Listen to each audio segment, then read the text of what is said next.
It is your day off. Nothing is scheduled, nothing is due, nobody needs anything from you today. And instead of feeling relieved, something uncomfortable quietly settles into your chest. You sit down, you try to relax, and within minutes your brain starts making a list. Things you should be doing, things you have been putting off, things that a more productive person would handle right now. So you pick up your phone, not to rest, to check, to stay connected to the feeling of being useful. Or you start cleaning, not because the house needs it, but because sitting still felt somehow wrong. Or you watch something, but you cannot fully enjoy it, because in the back of your mind, something keeps whispering, you should be doing something. This is a waste of time. You will regret this later.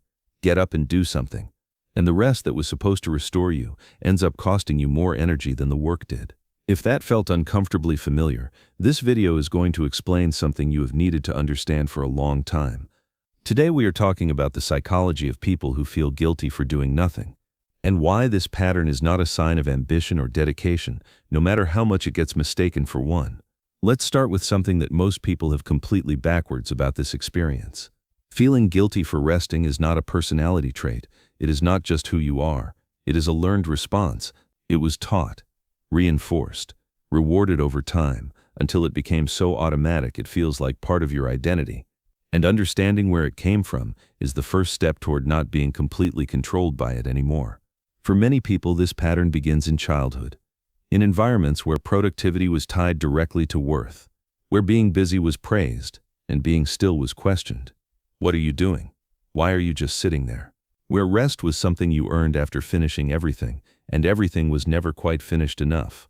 Or in homes where a parent modeled constant busyness as the only acceptable way to exist in the world. Never sitting down, always doing something.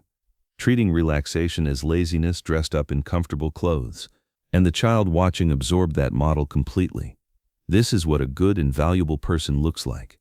A good person is always productive, always contributing, always moving, always earning their place in the room. And the brain built an equation around that model that has been running silently ever since. My value equals my output. When I produce nothing, I am worth nothing. Rest is therefore a dangerous state. Psychologists call this contingent self-worth. Your sense of value depends entirely on what you are currently doing, not who you are, not how you treat people, not what you have already built or survived or contributed, only what you are producing right now in this moment. And the moment production stops, the anxiety begins. Now let's talk about what is actually happening in the nervous system during a rest that feels wrong. When someone with productivity guilt sits down to do nothing, the brain does not experience relief. It experiences something closer to threat. The familiar busyness that kept it regulated is suddenly gone. And the nervous system, which associated activity with safety and stillness with danger, begins to sound an alarm. That alarm does not sound like a siren. It sounds like restlessness, like discomfort, like the quiet voice that says, "Get up." And most people respond to that alarm by getting up, by finding something to do, by feeding the loop again, which teaches the brain that the alarm worked. That busyness is indeed the solution to the discomfort of stillness. And the next time they try to rest, the alarm sounds faster and louder and harder to ignore than before. Let's talk about what productivity guilt actually costs the people living with it, because the cost is enormous. The most obvious cost is that they never actually recover from anything. Rest without recovery is just time passing. Their body is horizontal, but their mind is still running at full speed through everything unfinished and undone, which means they return to work already depleted, already tired, already behind on the recovery they never got. Researchers call this cognitive arousal during rest.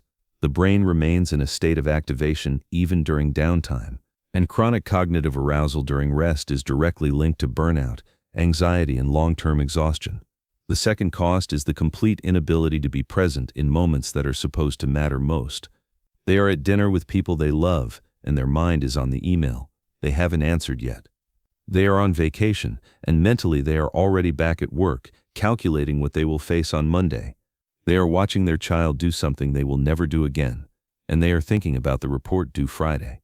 The moments that are supposed to be the point of all the work keep getting stolen by the work they left behind. And somewhere quietly they feel this. The life they are working toward keeps slipping past while they are working, There is also something specific that productivity guilt does to a person's relationship with their own identity. When your worth is entirely contingent on output, you stop knowing who you are when the output stops. Retirement becomes an identity crisis. Illness becomes an existential threat beyond the physical discomfort. Even a weekend with no plans can produce a low-grade panic that has nothing to do with being bored. It is the terrifying question that surfaces when the busyness stops providing its usual cover and distraction. If I am not what I do, then what exactly am I? And for many people, that question has no ready answer, because they have been so busy being productive that they never had time to find out who they are underneath it. Now let's talk about something that makes this pattern particularly difficult to address in modern life.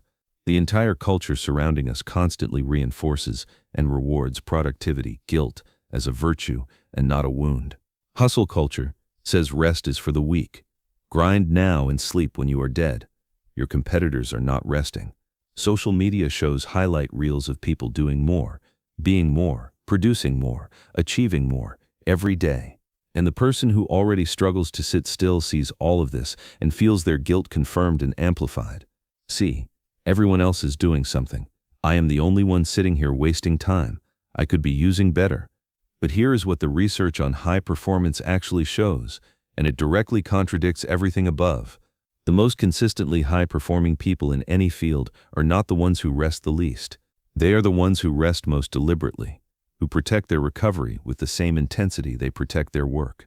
Elite athletes do not train through exhaustion. They treat recovery as a non-negotiable part of the performance itself, because the science is unambiguous. A brain and body that never fully recover produce progressively worse output over time. Rest is not the opposite of productivity. Rest is what makes sustained productivity biologically possible at all. The guilt that tells you resting is laziness is not motivating you. It is slowly and quietly dismantling you. Let's talk about what genuine rest actually requires, because most people have never experienced it as an adult. Genuine rest is not watching television while mentally composing tomorrow's to-do list in the background. It is not scrolling through a phone while the body is still and the mind is sprinting through information.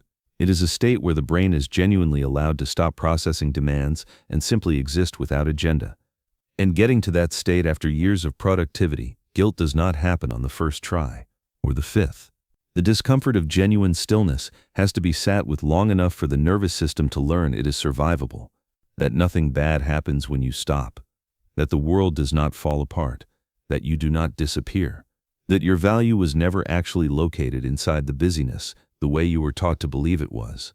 Recovery begins with one small and genuinely difficult act, resting on purpose, without earning it first. Not after finishing everything, because everything is never finished. There will always be one more thing to do. But choosing rest anyway, not as a reward for productivity, but as a right that exists regardless of output. Because you are not a machine that produces value.